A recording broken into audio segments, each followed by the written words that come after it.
बिस्मिल्लाहिर्रहमानिर्रहीम। तमाम देखने और सुनने वालों को असदुल्लाह का सलाम। उम्मीद करता हूँ कि सब खैरियत से होंगे। एक तो तहरीक लब्बैक का मामला था और उसमें कितना अब तक दोनों जानिब नुकसान हुआ है और उसके अलावा ये किसकी गलती थी, क्यों किया गया, इस हवाले से बात करनी है। बड़े इंकशाफ होंगे आज इस वीडियो में। और उसके अलावा अब जो एक मरियम नवाज साहिबा का ट्रेंड चला है कि हमने तस्वीर लगानी है और फिर बताना है कि हम तरक्की कर रहे हैं और हमने सूबे में काम करवाया है।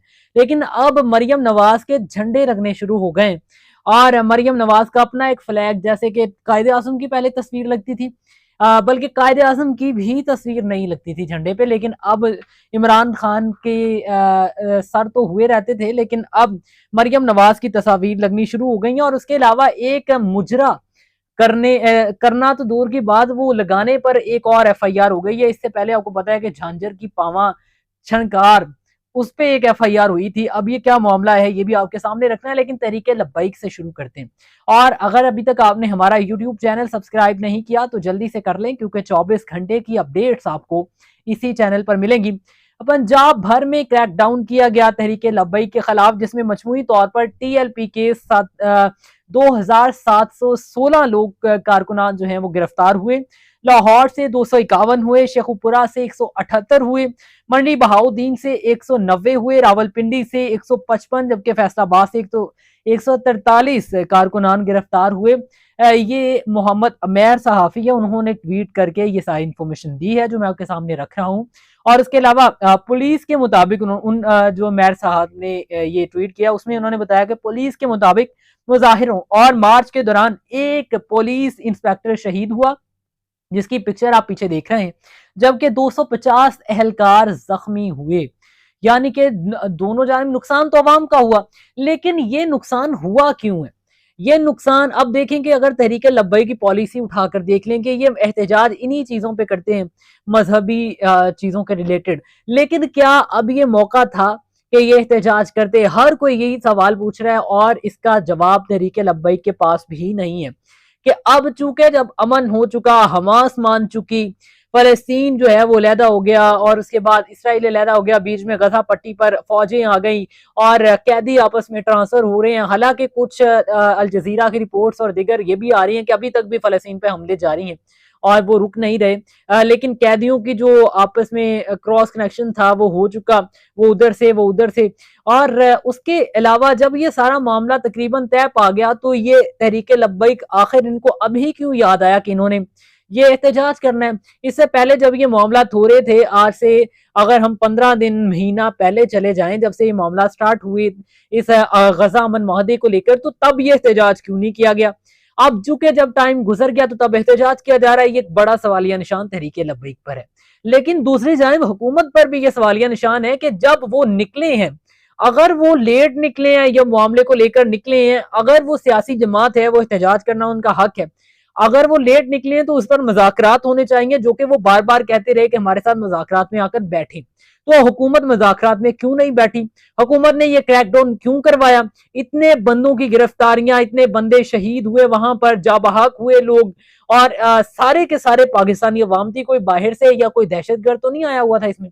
तमाम पाकिस्तान के शरीफ शहरी और आम शहरी थे जो आपस में लड़ते रहे, चाहे वो अदारे के थे, पुलिस के, या फिर वो तहरीक लब्बैक के कारकुनान थे। लेकिन माजी तहरीक लब्बैक का भी बिल्कुल गलत है कि पहले भी जितने एहतजाज हुए होती मारपीट ही उसमें। लेकिन ये सवालिया निशान ये दोनों जानिब उठ रहे हैं।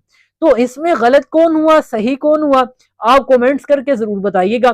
लेकिन जो तज्जिया मेन और सिंपल बात है वो मैंने आपके सामने खुलकर की है। और उसके अलावा एक मरियम नवाज साहिबा का झंडा लगा है गवर्नमेंट ग्रेजुएट कॉलेज खारियां की, ये वीडियो आप देख रहे हैं, जिसमें झंडा मरियम नवाज का पाकिस्तान के झंडे के साथ लहरा रहा है। यानी पहले तो ये था कि अखबारात में 60-60 पेजेस आते थे मरियम नवाज के, और कहा यह जाता था कि उन्होंने ये काम किया है, उन्होंने वो काम किया है, उन्होंने ऐसे कर दिया है, उन्होंने वैसे कर दिया है। अब जी मीडिया भरा पड़ा है, अब ये चीजें चल रही हैं, अब इतने इतने पैसे करोड़ों रुपया मांग लेते हैं वो कि हमने तशहीर के लिए ये पैसे हमें चाहिए, करोड़ों रुपया, अरबों रुपया। लेकिन उसके बाद अब ये भी नौबत आ गई है कि क्या गवर्नमेंट ग्रेजुएट कॉलेज में किसी ऐसी शख्सियत का जो कि सियासी शख्सियत है और वो वजीर आला के तौर पे काम कर रही है तो उसका झंडा लग जाए। ऐसा कौन सा कारनामा करती हैं वो कि उनका झंडा लगाना जरूरी हो गया, पाकिस्तान के झंडे के साथ उनका झंडा जी लगना है। अब ठीक है, अगर वो झंडा लगा है, वो शायद ये भी हो सकता है ये मुबशिना तौर पर है, तो वीडियो में तो साफ नजर आता है उसमें कोई मुबशिना नहीं है, लेकिन ये मुबशिना तौर पर जरूर हो सकता है कि क्या गवर्नमेंट ग्रेजुएट कॉलेज खारिया ने खुद अपने पास से लगाया और इसका जिला इंतजामिया को या फिर मरियम नवाज की इंतजामिया को कुछ अता पता नहीं है, या फिर ये मरियम नवाज के कहने पर हुआ है। क्योंकि अगर ये कहने पर होता तो बाकी दीगर जो शहर थे उनके जो कॉलेजेस हैं उनके ऊपर भी लगता, फिर अगर मरियम नवाज ये हुक्म देती। लेकिन अगर मरियम नवाज ने ये हुक्म नहीं दिया तो फिर इंतजामिया गफलत का शिकार है खारिया की, और इंतजामिया को क्यों ना पता चला कि गवर्नमेंट कॉलेज के ऊपर या गवर्नमेंट कॉलेज की इंतजामिया इतनी नाहल और गफलत की शिकार है कि उनको ये नहीं पता कि आपने किसका झंडा लगाना है और किसका नहीं लगाना। अगर बिलफर्ज पीटीआई ने अपना झंडा निकाला भी हुआ है या नून लीग ने अपना झंडा, तो उसके ऊपर कायदीन की तस्वीरें तो नहीं है। अब पीटीआई के झंडे पर इमरान खान की तस्वीर तो नहीं है, लेकिन अगर आपने अपने झंडे भी निकालने शुरू कर दिए हैं जिसमें आप ये कहते हैं कि मतलब मैं यहाँ पे कंफ्यूज हूं कि आप ऐसा क्यों करें। अब देखेंगे इसके साइड इफेक्ट ये आगे कि कुछ ऐसे काम जो आप नहीं भी कर रहे या नहीं भी करना चाहते वो भी अब आवाम आपकी मोहब्बत में या आपको दिखाने के लिए करना शुरू हो गई। जाहिर सी बात है आप सियासी पार्टी हैं, आपके फॉलोअर्स हैं, वो काम करेंगे आपको खुश करने के लिए जो कि आप जिस पे खुश हों। लेकिन अब क्या आप इस पे खुश हैं ये भी आपने बताना है, या फिर आप इस पे कोई सख्त नोटिस लेने वाले हैं गवर्नमेंट कॉलेज ग्रेजुएट खारिया के ऊपर, ये उनके इंतजामिया के ऊपर ये भी मामला है।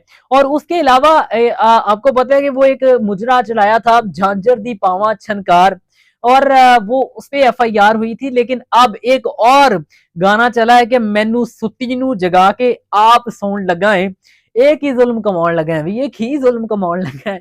इस पे फिर वो जुल्म कमाया गया और गाना लगाने पर अकाड़ा पुलिस ने रिक्शा ड्राइवर के खिलाफ एफआईआर दर्ज कर ली। ये भी अजीब हरकतें हैं वैसे हमारे रिक्शा ड्राइवर्स की जानिब से, यहाँ पर इनको भी खींचातानी होनी चाहिए। आप आम सवारी बन के जब आप जाते हैं रिक्शे का सफर करने के लिए तो वहां पर औरतों को तस्लील किया जाता है उनकी, और औरतें बैठी हो रिक्शे में तो गाने छोड़े हुए होते हैं उसमें। और मैंने बारहा बार खुद सफर किया है और मैंने इसको खुद फेस किया, प्रैक्टिकली तौर पे खुद देखा है।